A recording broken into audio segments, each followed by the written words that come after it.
올해 1월 자살 사망자가 전년 대비 33.8%나 불어난 것으로 집계됐다.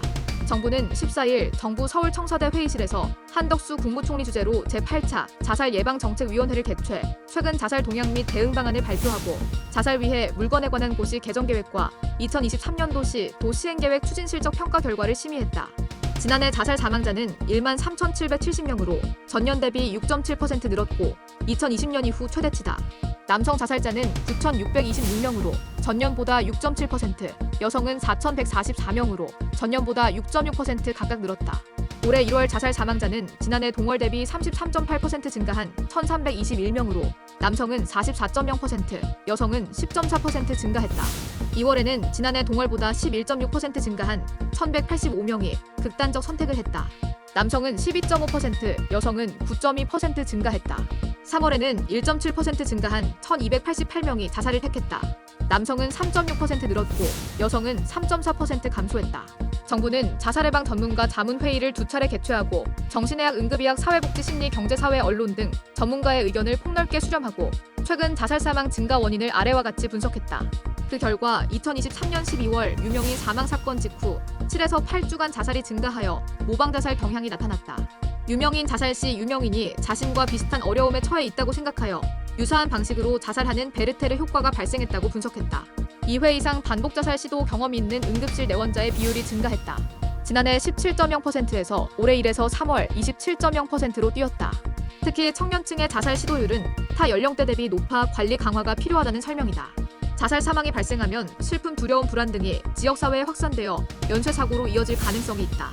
해당 지역에서 연쇄사고 예방을 위한 적극 대응이 필요하나 지역에서 자살 사망 사건 파악에 수동적 소극적인 경우가 있어 보다 책임감 있는 대응이 필요하다. 또 코로나19 장기화로 인한 사회적 고립, 경제난 등의 요인은 정신건강 자살에 직간접적인 영향을 줄 수 있다. 우울, 불안장애 등 정신질환으로 진료받은 국민도 지속 증가 추세에 있다. 자살 실태 조사 결과 자살에 대한 국민의 수용적 태도가 증가했으며 이는 국민이 어려운 상황에 처했을 때 자살을 하나의 선택지로 인식하는 경향이 높아진 것으로 볼 수 있다. 현재 수령 분석하고 있는 자살 사망자 데이터는 제한적으로 소득 구간별 자살률, 수급 현황, 복지 서비스 수혜, 자살 시도 이력 등을 파악할 수 없어 자살 원인 분석에 한계가 있다. 이에 정부는 신문, 방송, 뉴미디어 등 언론계에서 보도의 사회적 영향력을 다시 한번 인지하고 권고 기준을 준수하도록 요청해 보도로 인해 야기될 수 있는 모방 자살을 최소화할 것을 당부했다. 또한 새로운 사회 환경 변화를 반영하여 권고 기준을 고도화할 계획으로 신문, 방송에 더해 1인 미디어도 권고 기준을 준수하도록 했다. 일산화 탄소 유발 물질은 판매 개선을 통해 접근성을 감소시킨다. 온라인 유통업체와 업무 협약을 맺어 구매 시 생명사랑 문구를 게시하거나 팝업을 송출하도록 하고 오프라인 구매 시에는 비진열하여 판매하고 구매 용도를 묻도록 권고했다.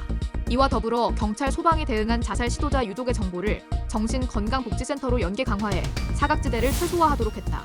또한 청년기의 신체 정신 건강은 생애주기 전반에 영향을 끼치므로 청년층을 우선적으로 지원한다.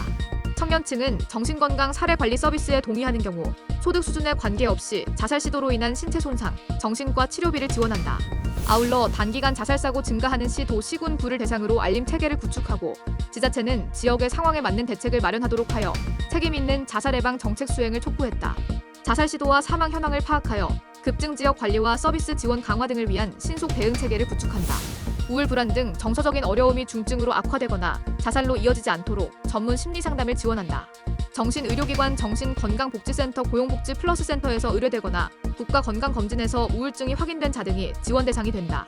카카오톡 메신저를 활용하여 우울증 등 정신질환자가 진단을 활성화하고 진단 결과에 따라 정신건강 관련 기관을 안내하여 손쉽게 마음 건강을 진단할 수 있도록 한다. 금융고용 서비스 이용자의 정신건강 어려움이 발견되는 경우 중증도에 따라 정신건강복지센터로 연계를 활성화한다. 서민금융통합지원센터, 고용복지 플러스 센터, 정신건강복지센터 기관 간 상호 직접 연계로 신속하게 위험군을 연계하고 진행 상황을 공유하여 대상자의 복합 수요에 대응한다. 정신건강 이해 및 도움 요청 제공 방법에 대한 실효성 있는 자살 예방 교육으로 생명 존중에 대한 인식을 제고한다. 국가, 지자체, 공공기관, 초중, 고등학교, 일정 규모 이상의 사업장 등이 교육 의무 대상이 된다. 경제적 요인, 수급 정보, 건강 정보 등 유관 데이터 연계를 통해 세부 자살 사망 원인을 분석하여 정책 근거를 강화한다. 최근 아질산 나트륨 중독으로 인한 자살 사망이 증가 추세로 아질산 나트륨이 포함되는 달리 분류되지 않은 해독제 및 킬레이트제에 의한 중독 효과를 유발하는 물질을 자살 위해 물건으로 신규 지정한다. 2017년 0명이었던 아질산 나트륨으로 인한 자살 사망은 2018년 3명, 2019년 11명, 2020년 49명, 2021년 46명, 2022년 33명으로 보고됐다.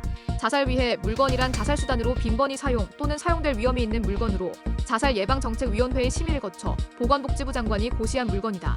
자살 위해 물건으로 지정되는 경우 자살 목적으로 아질산 나트륨 등 판매 활용에 관한 정보를 유통하는 경우 형사처벌될 수 있고 해당 물질로 자살 실행이 명백한 경우 긴급 구조가 가능하다. 자살예방법 제8조에 따라 시도지사는 매년 자살 예방 시행 계획을 수립 시행하여야 하며 보건복지부 장관은 매년 시행 계획에 따른 추진 실적을 평가한다. 학계 전문가를 포함한 평가위원회를 구성하여 정량 및 정성 평가를 통해 각 시도별 최종 점수와 등급이 결정되고 자살예방정책위원회의 심의 의결을 통해 최종 평가 결과가 확정된다.